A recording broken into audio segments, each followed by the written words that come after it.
jumper and took me up and put me in the hole. I stayed in the hole for 5 months. When did you meet with the public defender? What is He came a few days after, and he says, Ray said I was appointed by the court.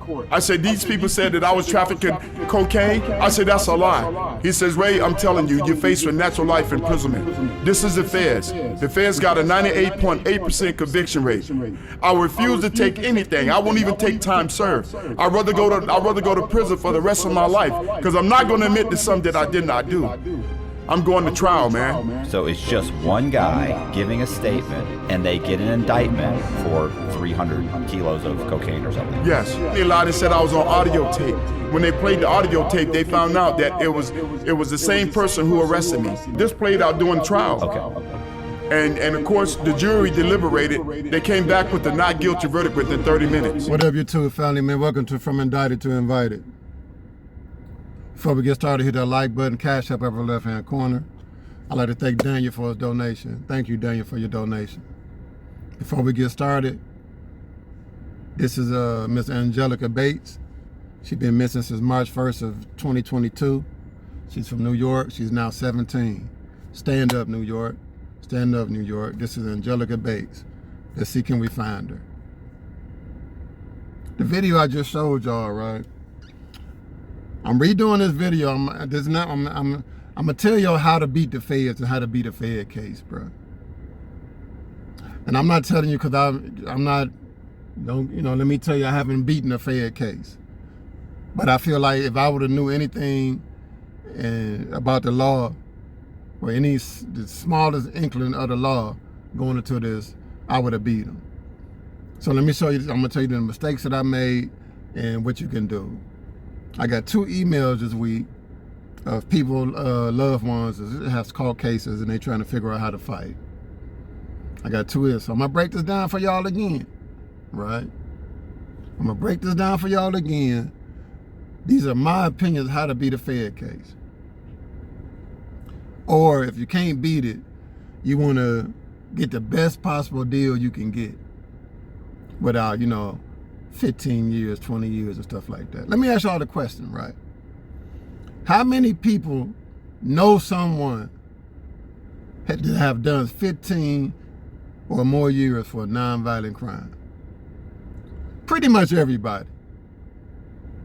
Pretty much, I ain't gonna say everybody, but it's a high percentage that somebody knows somebody that's done a lot of time for drugs.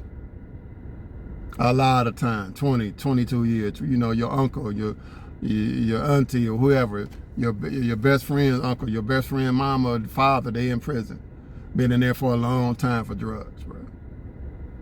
You know what I'm saying? So, one thing that people must realize, right? Let me just get into it. And I'm gonna break everything down, right? When you catch a federal case, right? If it's for drugs or whatever, right? When you catch a federal case, more than likely, it was because of a wiretap investigation. That's what they love to do. Listen in on you, see what you're doing, and all of that. And that's what they use. They use the wiretaps to get whatever they want to get against you. They trying to listen to see what you're doing, right? So when you get arrested, right, the first thing you need to do is don't talk. When they say anything you say will be held against you in court, they ain't never lied. Don't talk. All right. And I'm redoing this video and talking about how to beat a Fed case because I want people to know, right? I want people to spread the word that the United States government ain't honest in those trials, bro. You just saw the video. They got a 98.8% conviction rate. That's because most of the time people take a plea and don't go to trial. People give up their rights and take plea bargains and don't go to trial out of fear. 10 to life, so you can get 10 years or you can get life. Well, it's 5 to 40. You can get 5 or 40. So they do that for you just to scare the hell out of you so they ain't got to go to trial. But let me tell you this, and this is what I found out in my trial. They not that sharp at trial, bro, because they never go. So that 98% conviction, 98.8% conviction rate is because people just cop out. They slow at trial, bro. They are slow, they manipulative, they rig the trials and stuff like that. So this is the first thing you need to do, right? You need to not talk. Even when you get into your case, they got some shit called proffer statement where you go and if you negotiating a plea and all that, they want you to give a statement for your actions. Don't tell on yourself. Don't talk to them at all about nothing. So most of the time when you start and you in the federal system, right? They got Brady violations. That's called withholding evidence. And these are some of the common things that people try to attack.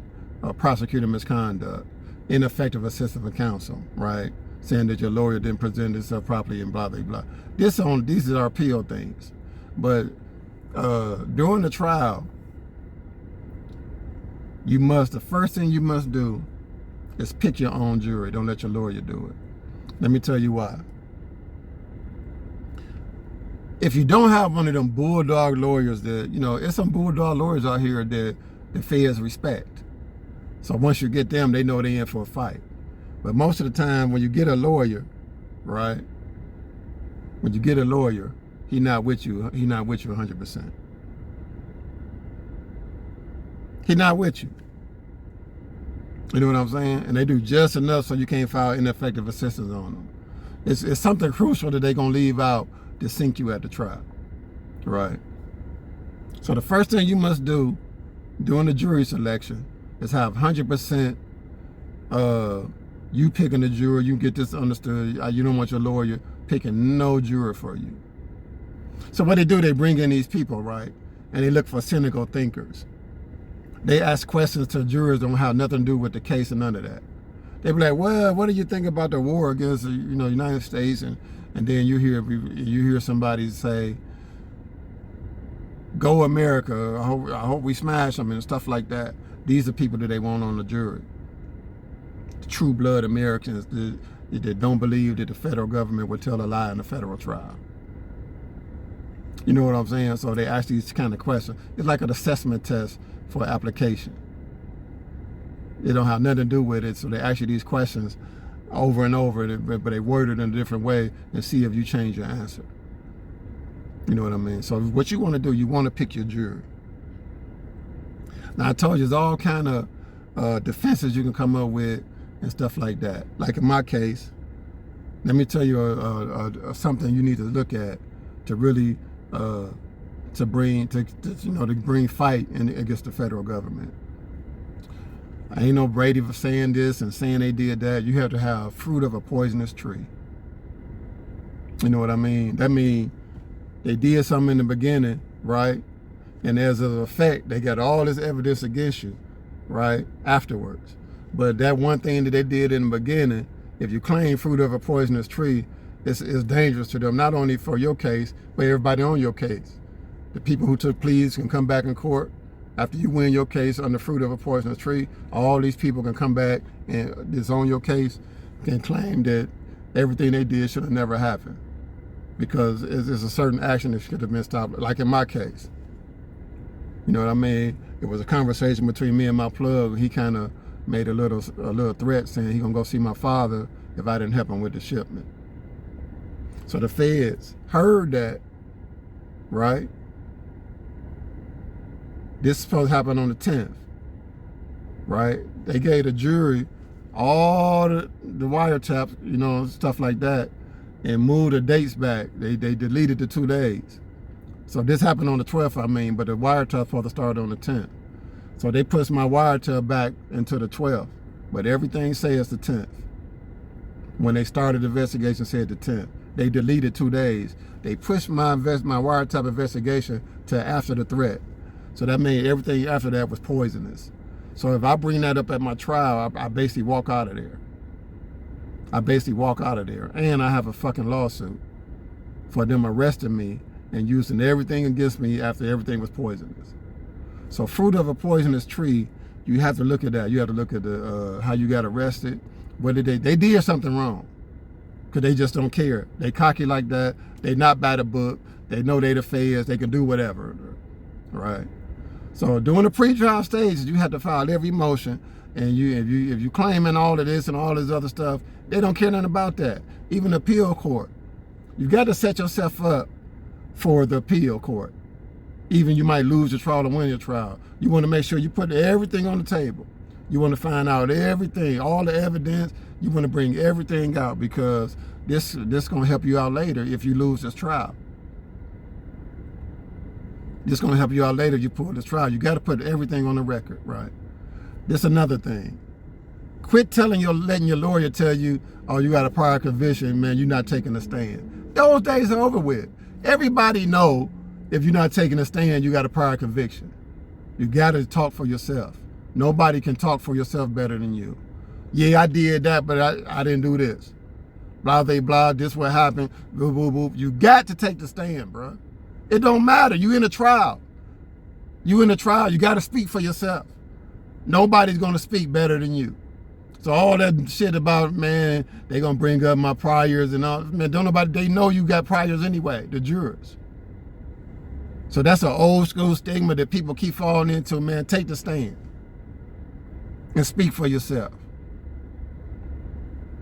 You know what I'm saying? Take the stand and speak for yourself. Now listen, if you're in a conspiracy with other people, y'all all have to know not to talk. And if you go on a trial, you want everybody else to go to trial with you. You want everybody else to go to trial with you. If somebody take a plea, we see it in the case, the most popular case, when what's name and took a plea, and thugging them in there. It looked like he told on them because he took a plea. See, once you take a plea, they're gonna bring you in the plea court and they're gonna ask you these questions that you got to answer truthfully, or they can just snatch your plea up. So people don't know that. So they're gonna ask you some questions. You know what I mean? And the questions ain't gonna be about, they already got you, they already offering you the plea. The only reason they offer you the plea because they want you to speak on the other people. Not directly toward them, but just the conspiracy that you're involved in. They want you to say anything negative about it that they can use later down the road against whoever.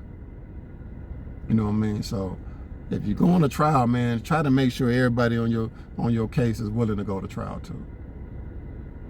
You know what I'm saying? And that's basically how you win at federal court. Now you see the video that I showed y'all. They just rigged up a case against this dude. You know, they went to the jury and said they had a recorded call that this dude was trying to get this and that. And guess what it was? It was the own FBI agent on the call that they took to the jury. Just straight lie. It was him.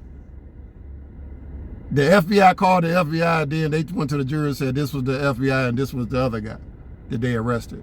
But the FBI was talking to each other like they was doing a deal. Like, come on, bro. People need to know exactly how these people is, bro. You know what I'm saying? And one thing on the jury, you're not going to have a jury of your peers because nobody who's had a conviction is going to be on your jury. So you're not going to get those kind of people who've been in trouble before that know how the shit go. You're never going to get them kind of people. You're never going to get them kind of people. You know what I mean? So this is how you win in federal court, bro. Don't talk. Select your own jury. File for everything. Any kind of evidence you can see, anything you see wrong, you know what I mean? And one of the big defenses you can have is fruit of a poisonous tree. Illegal search that led to this arrest, that's arrest, or this arrest. If you can prove that was that, none of the other shit happened. Because you claiming fruit of a poisonous tree. You have to claim it though. They're not going to say it for you. And the reason they don't like this is because everybody involved in your case, right, can get some action on you claiming fruit of a poisonous tree. This is from Indicted to Invited. Y'all take it easy.